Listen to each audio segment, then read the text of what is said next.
अतिथि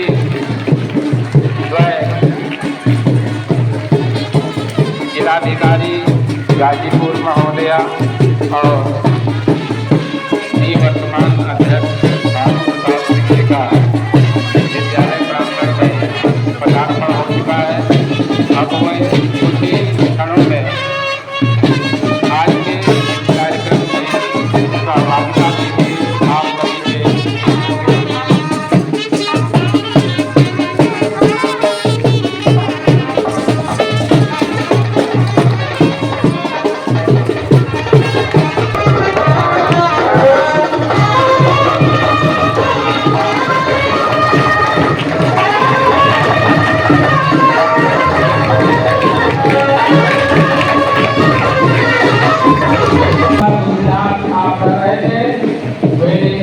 आपके बीच उपस्थित है।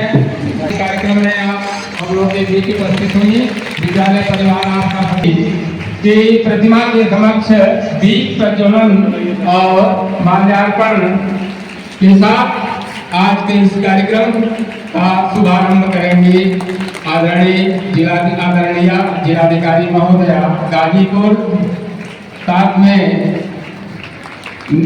प्रबंधक विद्यालय के और ओमजी इंस्टीट्यूशन के एमडी डॉक्टर मनोज कुमार सिंह जी आपका इस कार्य में सहयोग कर रहे हैं।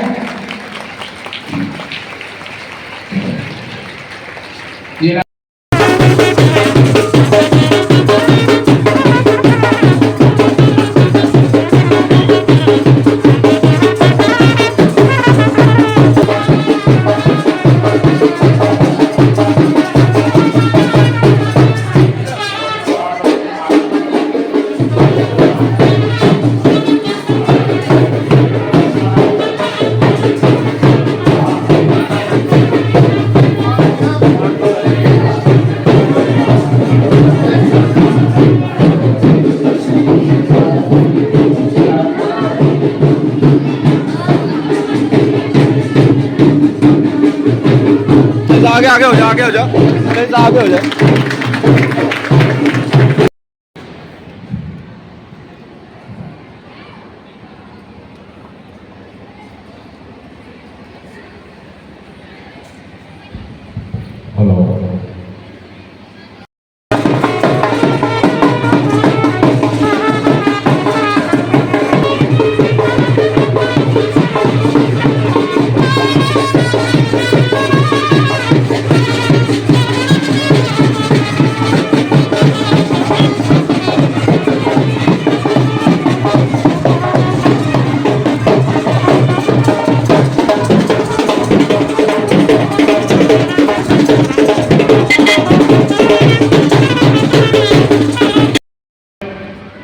इस प्रांगण में उत्तर प्रदेश सरकार की महत्वाकांक्षी योजना युवा सशक्तिकरण, युवाओं को टेक्निकल चीजों से जोड़ने की जो एक महत्वाकांक्षी योजना है, उसमें स्मार्टफोन वितरण के इस कार्यक्रम में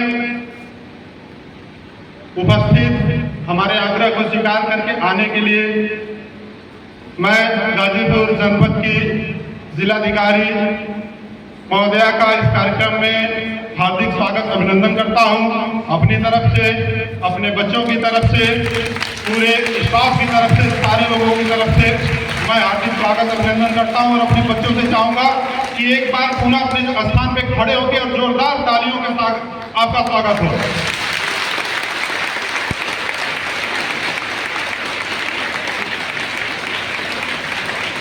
अपने स्थान पर बैठ जाए आप।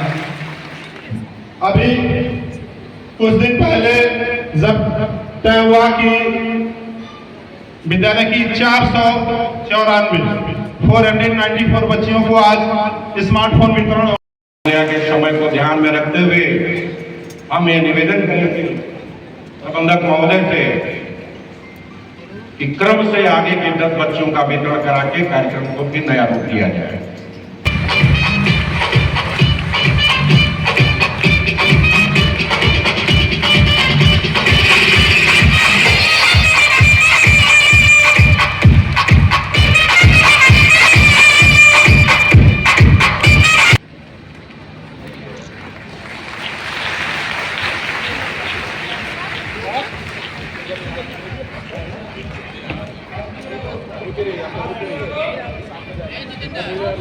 अनीता यादव,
कार का खड़े होकर ताली बजाएं, अपने आप खड़े हो जाना। प्रांगण में आयोजित हो रहा है। इस युवा सशक्तिकरण स्मार्टफोन वितरण कार्यक्रम की आयोजक हमारे ओमकार सिंह जी और उनकी पूरी टीम, विद्यालय से संबंधित सभी अध्यापक, प्रधानाचार्य और हमारे प्यारी बच्चियां जो यहाँ पर हैं, और मुझे इस प्रांगण में आने के लिए निमंत्रण देने वाले भारतीय जनता पार्टी के निवर्तमान जिला अध्यक्ष श्री भानु प्रताप सिंह जी, जो कुछ ही देर में यहाँ पर आ जाएंगे। आज इस कार्यक्रम में आने के लिए मुझे बहुत समय से बुलाया जा रहा था और मैं बहुत इच्छुक भी थी कि एक गर्ल्स कॉलेज में आने में हमेशा महिला अधिकारी होने के नाते विशेष रुचि होती है। जब इतनी भारी संख्या में, इतनी जोश में लड़कियों को देखते हैं तो एक अवसर मिलता है उनसे रूबरू होने का, बातचीत करने का। और इसी श्रृंखला में आज मैं यहाँ पे हूँ। और जैसा कि अभी मेरे पूर्व वक्ताओं ने बताया कि ये जो स्मार्टफोन वितरण योजना है, यह सिर्फ एक आयोजन नहीं है जिसमें कि नेताओं को बुलाकर, अधिकारियों को बुलाकर के स्मार्टफोन दिया जाए। ये सभी बच्चियों के लिए, बच्चों के लिए स्वावलंबी बनने का, आगे बढ़ने का एक आधार है। और आज के युग में यदि कोई जरिया है जिससे आप अलीपुर बद्रा में बैठे हुए भी दुनिया के किसी भी कोने से जुड़ना चाहें तो वो टेक्नोलॉजी ही है। टेक्नोलॉजी के माध्यम से आप भले ही किसी गांव में भी पैदा हुए हों, कहीं पे भी शिक्षा दीक्षा ले रहे हों, लेकिन अगर आप में आगे बढ़ने की इच्छा है तो आप वो तमाम जानकारियां प्राप्त कर सकते हैं, चाहे वो पढ़ाई की सामग्री हो या किसी प्रकार का मार्गदर्शन हो, जो हमारे देश दुनिया में डेवलपमेंट्स हो रहे हैं उसके बारे में जानकारी प्राप्त करना हो, प्रतियोगी परीक्षाओं की तैयारी करनी हो, अपने कोर्स की जो पढ़ाई का आप कर रहे हैं उसके संबंध में तैयारी करनी हो, सब चीज़ों के बारे में आपको एक बटन के क्लिक पे इंटरनेट की सुविधा से और आपके डिवाइस की सुविधा से, जो स्मार्टफोन अभी आपको मिलेगा, उसके माध्यम से आप पूरे विश्व से कनेक्ट हो जाते हैं।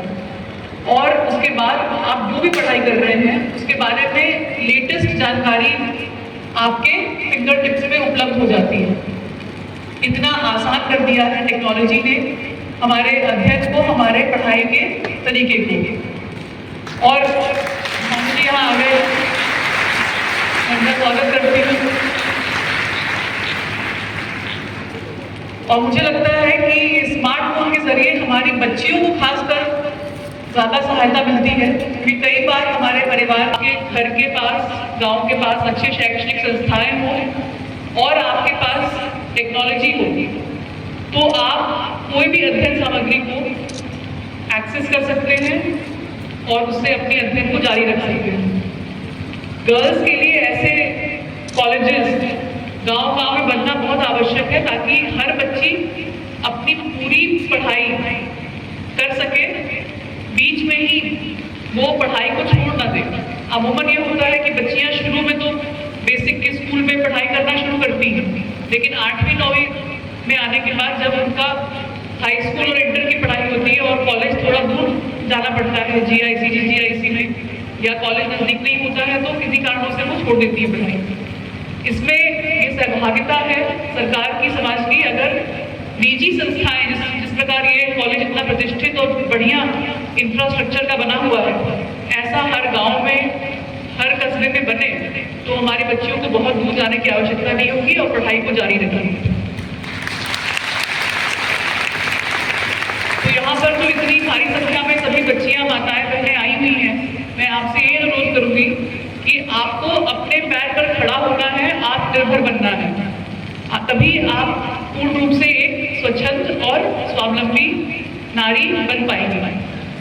अपने जीवन के निर्णय आप तभी ले पाएंगी जब आप अपने आर्थिक रूप से स्वतंत्र होंगी और आप अपने परिवार में, चाहे वो आपके पिता हो, भाई हो या पति हो, उन पे आश्रित नहीं रहेंगी अपने आर्थिक जरूरतों के लिए। इसके लिए जरूरी है कि आपका रोजगार हो, आपका व्यवसाय हो, आप